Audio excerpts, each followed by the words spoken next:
Good morning, or good evening, or good afternoon, or good night, wherever you are. My name is Matthew. This is Love Buddy. This is the Love is Alive video broadcast live every morning, 10 p.m. New York time, and it's 10 a.m. right now, my time, here in the Philippines. Thursday, May 30th, 2019. And in New York, for example, it's 10 p.m. on Wednesday, the 29th of May, 2019. So we're a little bit ahead here. And just wanted to share today about soldiers, honoring soldiers, and talk about warfare, talk about soldiers, talk about the service that they give to the government and the sacrifice that soldiers make. And just wanted to share with that because that was a pretty significant thing in my life and the lives of many. Now that we have this report every day, how many thousands, hundreds of soldiers commit suicide? American soldiers commit suicide every single day. Wow, what a tragedy. It's not enough that they went through the hell of war, but then they go through the hell of life after that. It destroys their lives. And then they come back, they've got hell for whatever reason, a lot of the trauma that they experienced, a lot of the physical injuries that they experienced, and the mental injuries, the scars that people experience when they go through such a tragic thing. And then I guess, they can't live with themselves. They can't live with the world in that kind of condition after the war. So there's this incredible suicide rate, it's really tragic because when you've got people that have given so much and been through so much, shouldn't they come back to the United States and be taken care of? Shouldn't the Veterans Administration, shouldn't the system that could support them make sure that they're stable financially, make sure that they're stable emotionally, make sure that their wounds, both physical and mental, are being taken care of? I mean, if you sacrifice your life for somebody, if you go through that, shouldn't you be taken care of as a result? I mean, what greater sacrifice can there be than to sacrifice your life like that? And trust your government, trust your military leaders, trust your politicians enough to go through that, and then you come back and be treated with less than total respect, with less than love, less than total admiration, appreciation, kindness, and nurturing and support and compassion. Well, we know that when a lot of the Vietnam vets came back, they were spat upon, they were called baby killers, they were really disrespected. A lot of them, when they came back from World War II, World War I, there were big marches in the streets, weren't there? Ticker tape parades. But I guess that didn't happen so much when the Vietnam vets came back. And now when the Iraqi war veterans come back, or the Afghanistan war veterans come back, and the things they see, the things they deal with, it seems like there's more and more disillusionment. There are more and more questions. And I think this is also a result of the internet, people having the ability and the freedom and the chance to communicate more, see other people's ideas, see contrasting ideas, and be able to get information that they could never get before, and be able to share that information, be able to ask questions about that information. So I really believe the internet is really great in this way. And the people that have served in the armed forces, nowadays, I don't think the information is as controlled as it used to be on TV, or as controlled as it used to be from politicians or from the contacts that are in the military, the people that we would talk to if we were serving. The information that we would get, they might say one thing, but then we could get another source of information. So should we really honor soldiers? There's that iconic photo of the soldiers on the island of Iwo Jima erecting the flag of victory, having taken that island away from Japanese domination during World War II. And this kind of an icon of raising the flag, it raises this patriotic excitement, this passion for, we're the good guys, they're the bad guys, we're defeating them. Well, now Japan is an ally. Germany is an ally. I've been to Germany, I've been to Japan too, wonderful people. We went over and murdered them in their home country. If you know about Dresden, you know, after the war even, you know, the American forces and the British forces were firebombing cities in Japan as well, burning people alive, civilians, no military targets. That's what our soldiers did. That's what the soldiers do. They waterboard, they torture, they electrocute. You've seen the pictures of the Iraqi soldiers or Iraqi combatants being tortured or being humiliated, naked pyramids, bodies of pyramids, terrorized by dogs, totally abused. So part of the military, that is part of the military that goes on. And without pictures, without the internet, we wouldn't know that. But because we have more information now, there are some incredible things that have gone on. In the Civil War, there were concentration camps in America where soldiers were starved and abused and things like that from the other side. And they're all Americans at the time, right? So this iconic, really passionate picture of bravery, it moves us. Bravery moves us. It's a very emotional thing. You know, you see the kid in Tiananmen Square standing in front of the tank, and the tank tries to go around him, and he stands in front of the tank, and wow, that's courageous, that's brave, standing up to something, standing up for something. It's a beautiful idea, and people end up getting this excitement about, wow, let's stand up for our countries because those are the bad guys. But then a few years from now, they're going to be our allies, they're going to be our friends. Because why? Because we're all in this together. War is the tool of the politicians and the people who are running the country, the people who have the control. It's the tool of them to gain resources, whatever the resources are that they might want to have. A lot of times it's oil, and a lot of times it could be minerals. It could be fresh water. I understand in the future we're going to be fighting over fresh water because there's going to be a problem with fresh water. I don't know, but when you have people in charge that are making decisions, but there's no threat whatsoever to their lives, they might lose a few $1 billion. They might lose access to cheap oil in Iran. They might lose this or that. But a roof over their head, food on the table, education, freedom, fun, vacations, that extra house or two or three or four, none of that's ever threatened at all for them. Much less would they ever go on the battlefield. So they really seem to find this idea of bravery to be an excellent tool to manipulate people and say, hey, look, you get a free education, you're going to get this and that benefit, things like that, if you just go over there and fight for us. If you just go over there and risk your life. If you just go over there and work as a foot soldier for me while I sit in the office every day and sip sherry and go out to have nice dinners and things like that, and have the vacation with my family, while you're literally physically in the trenches getting shot at. So, wow. When the soldiers go over there and when they fight, the soldiers that I've spoken with and that I've read what they've had to say, I used to belong to a group on Facebook called Our Soldiers Heroes or something like that. And that was one of the first groups that I really belonged to. And there was a lot of debate back and forth.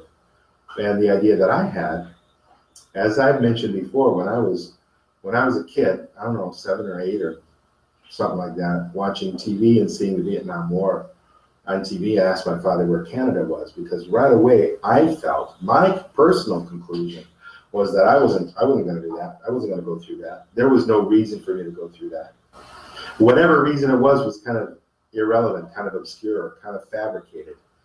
And now, 50 years later, I'm so much more sure of the reasons why somebody says, hey, those guys over there are bad. Go kill, like you're an attack dog or something like that. That might work for an attack dog, but it doesn't work for me. I don't go kill anybody. That's not what I do, and I don't support that. And I definitely don't agree with that for myself. And all of these fabricated ideas about defending democracy, blah, blah, blah, things like that. In my time, I've been alive 58 years now, I have never really seen that happen. I haven't seen that happen in my time. Although, yeah, we do want to defend ourselves when we're being attacked. But I've never been attacked by a Japanese, a German, or an Iraqi, a Muslim. I've been attacked by Chinese, but we're not at war with them. I've been attacked by people on the south side of Chicago that hated me because I was white. But I've never been attacked by any of these foreign armies. I've been attacked more by Americans. So there's all kinds of prejudices. This military is a kind of prejudice. They demonize, they have to completely demonize the other side to the point where there are gang rapes done by US soldiers. And then they burn the family to try to hide the evidence. And then the guys later, they can't live with themselves. The guys that are still around, they tell the truth about what really went on. And we don't wonder about PTSD. It makes us stop wondering about suicide. There's something going on there. The scars are so deep. The destruction to an individual is so deep. And for what? What have we gained? Today, they're friends. Tomorrow, they're enemies. Look at Saddam Hussein. He was a great ally of the USA. And then he was taken out. Look at the human cost. When there's a war, what the soldiers do, you know, they believe in total loyalty. You know, the Semper Fi, it means always faithful. Always faithful to what? Faithful to your country, faithful to your commanding officer, faithful to the American way, faithful to democracy, or faithful to compassion, faithful to love, faithful to understanding, faithful to respect, faithful to nurturing. What are they being faithful to? These are the opposite ends of the scale. You help somebody, you bring them food, you help them get a job, training, you empower them, or you burn them alive in their grass hut. So what is this job as being a soldier?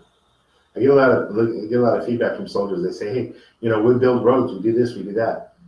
Construction people build roads. Soldiers study how to kill. If you have some projects that are there to rebuild the infrastructure, things like that, that's part of what goes on, but that's not what the military is all about. That's not what all the investments in the jet fighters and the tanks and the submarines and the aircraft carriers, that's not what that's all about. It's not about building. It's about blowing up and tearing down, decimating and destroying. That's what all those weapons do. And just because part of your time, Hitler loved dogs, so what? You know, that doesn't mean anything. If part of your time, part of the resources, build a road. No, because the main function of the military industrial complex is to dominate with brute force. And the soldiers make a decision to go in and do that. They say, okay, I'm going to do that. I'm going to go in and I'm going to be a tool. I'm going to go in and I'm going to be a participant for these ideals that I've been sold. But look at the human cost. I mean, we've got plenty of pictures of people being tortured, burned alive, the dead bodies, and the civilian casualties are astronomical. People that had nothing to do with it. People that they're not fighting. They're just sitting at home. They're having a wedding in Iraq and a bomb falls on their family and blows everybody up. And everybody was totally not involved in any kind of resistance or fighting. They're just living their lives. They're trying to live their lives. They're trying to get married, have babies, feed their family, and have a joyful life. Somebody comes along and drops a bomb on them, blows up everybody. That's a soldier that does that. That's who does that, soldiers. When it comes to the loyalty to a certain group, this kind of tribalism, the military has to have that. To get these men and now more and more women to do these brave, courageous acts, to sacrifice their lives for their country, it takes this kind of tribalism. It takes this kind of polarity that's set up. Those are the bad guys. We're going to convince you how bad they are. We're going to convince you how good you are and how righteous your fight is.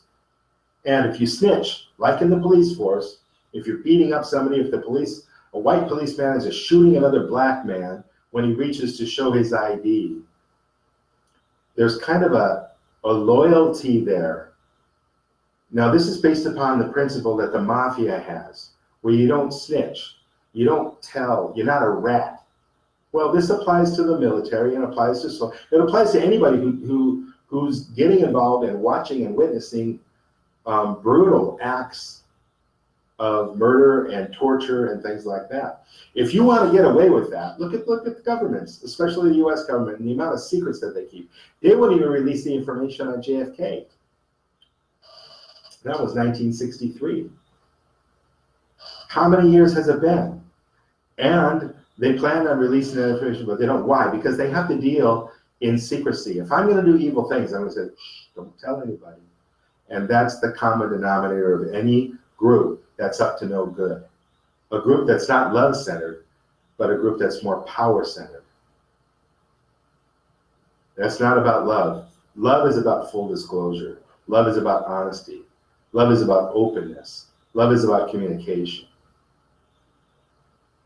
The military-industrial complex and the things that they're up to and the things that the government supports is the absolute opposite of that, because of so many secrets they have, because of so many dastardly deeds they do that they tell the soldiers. More and more news comes out all the time. There's 2 days old, some news about some soldiers that were told, look, you can't talk about the murders that you've committed here.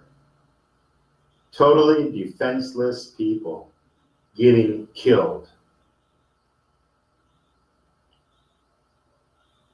So when you're doing things like that, you have to function in secrecy. There's got to be tribalism.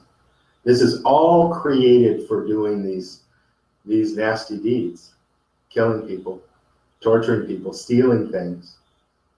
So if you're going to be in that kind of business, you'll find the common denominator of any criminal element is secrecy. Don't tell the cops. And the cops say, don't tell the people, right? And the politicians say, don't tell a constituency. And the soldiers and the commanding officers say, don't tell other soldiers, don't tell the citizens back home, the people that's tax dollars are paying for everything that we're doing. Don't let them know, because it's going to be a big mess. What about the Pentagon Papers? The Pentagon Papers, that whole thing was about thousands and thousands of government employees keeping the secret that we were losing in Vietnam, that the U.S. military was losing in Vietnam. Things were going to hell and things were a total mess. We weren't making any progress. They just was not working. If you want to say secrets can't be kept, you don't know anything about the Pentagon Papers. If you think that people normally have the courage to stand up, say the truth, and understand the compassion in being honest and open and being disclosing the truth, full disclosure and honesty, not keeping secrets, not lying, not manipulating public opinion. You don't know anything about the Pentagon Papers then, because thousands and thousands of people kept secrets and they knew that things were not going the way they need to go. So people are quite capable of keeping secrets. 9/11 is a great example of the secrets that people keep, that they don't disclose, that they don't tell. Maybe someday it'll come out, maybe it won't come out, maybe we'll never know. There are things that have happened that we never know, but one of the things that you've got to do if you're doing these things is you've got to keep secrets so nobody knows the truth about you. That's the first rule. So whether it's the police force, whether it's the military, whether it's the mafia, There's kind of a code of silence, isn't there? Soldiers fall prey to that. When you're a soldier, you can't really resist.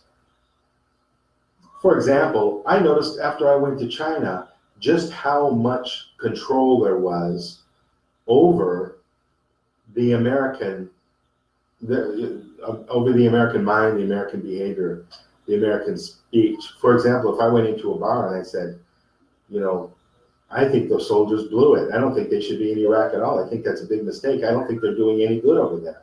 If I were to say that, I could easily get beat up in a lot of bars for saying that. So you think there is a freedom to resist? When you see something is wrong, whether you're right or wrong doesn't matter. I'm just talking about being able to express how you feel and being able to stand up and say, wait a second, this is wrong. Look at Julian Assange. All he's doing is reporting on the dastardly deeds of the government. That's all he's doing. He's helping people that want to be a whistleblower. Chelsea Manning. Look at what they're doing to these people for not being good soldiers, not keeping the silence like you should.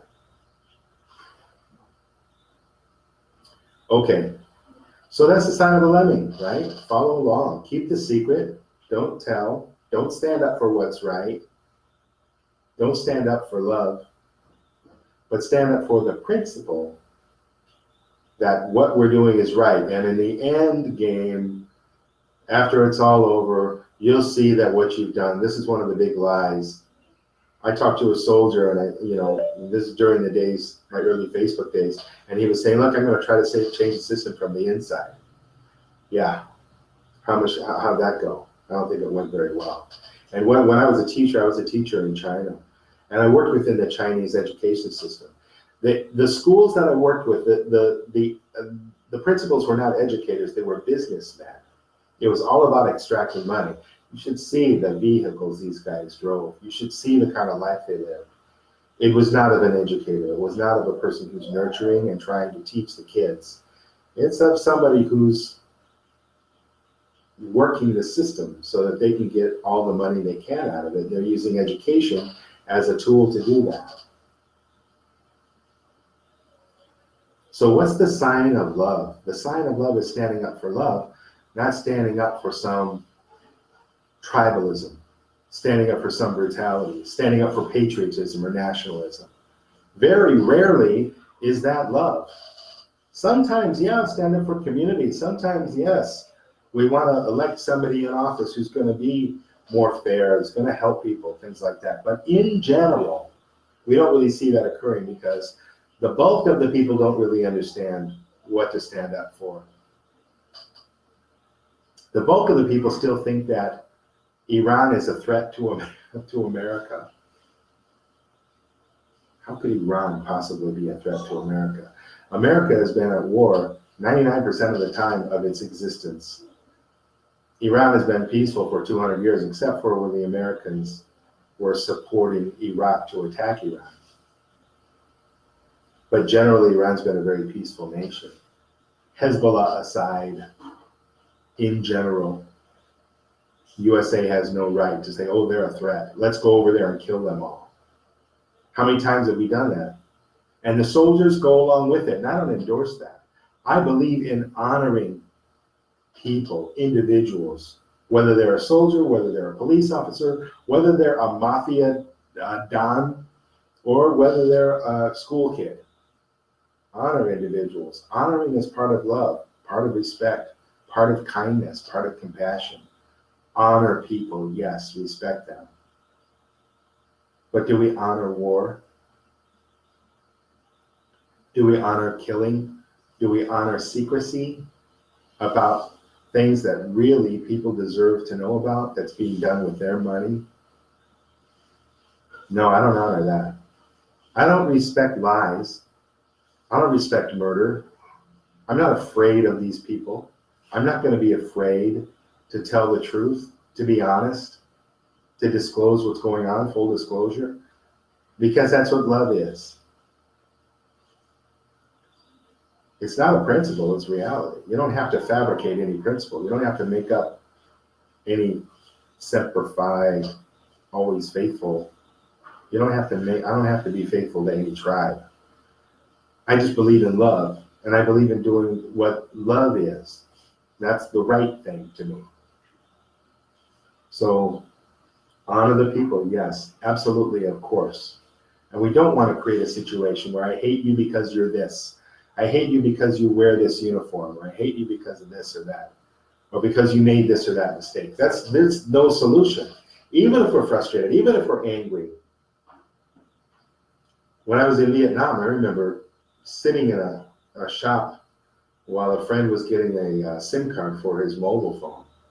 And I was just kind of trying to quietly cry to myself. I didn't want to make a scene. But I remember, the videos of the U.S. military blowing up that country and killing innocent people. And now they came back, and now I could be an honored guest, respected guest in their country and enjoy their culture and enjoy the things they had to offer. And it just seems so darn ironic to me. But we heal, don't we? We get over these things. I don't really think that joining the military is a good thing. I don't see it as beneficial. I believe in defense. Believe me, I believe in self-defense. When you're being attacked, yes, be able to defend yourself. But I haven't seen that as what is happening. That's not really what it's about.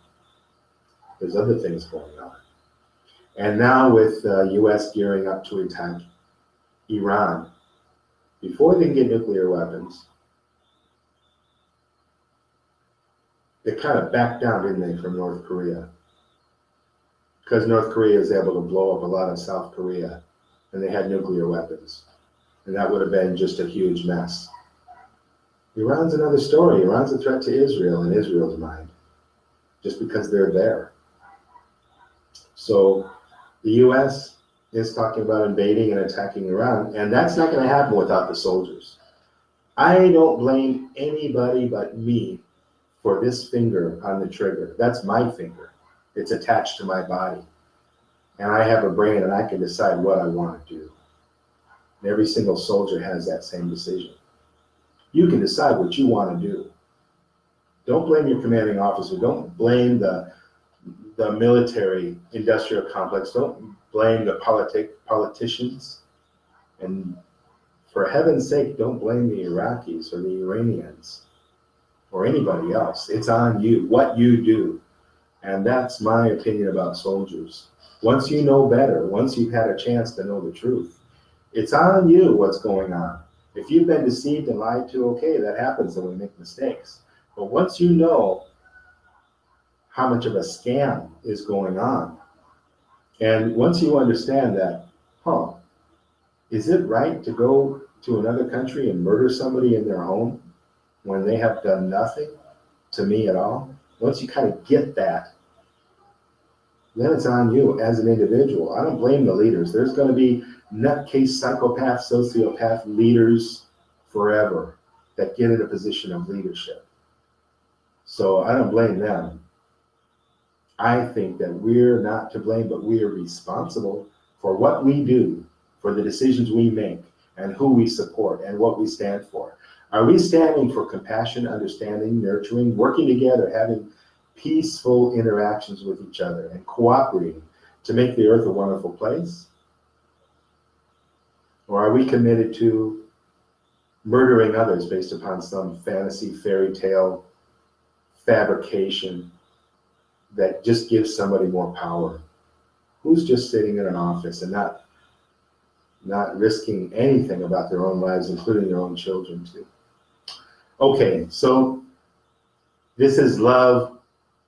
This is love, buddy, applied to the idea of soldiers. Final summation here. Yes, respect. Respect people. Honor individuals. But that doesn't mean that we honor what they do. That doesn't mean that we respect what they do. We respect individuals. We've got to understand that we're all learning, we're all growing. So let's have compassion for each other. Let's have understanding for each other. Let's have dialogue. Let's learn. Let's communicate. I sure learned a lot from communicating with the soldiers online, and I still do. So we're all in this together. We're all equal. We're all learning. We're all growing. And let's love each other, respect each other, and cooperate to the degree that we can. Okay, it's 10:30 in the morning on Thursday, May 30th. This is Love Buddy Live broadcast. Love is alive. Thank you so much for watching. Appreciate you being there. Appreciate your participation. And take a look at Love Buddy and see there's a course coming up about Love 101. All about, it talks about genuine love. And this may be a love that most of us have never heard of before. I know I didn't. So I want to share that with you. Thanks so much for being here today. I love you. This is Matthew from Love Buddy. Have a fantastic day.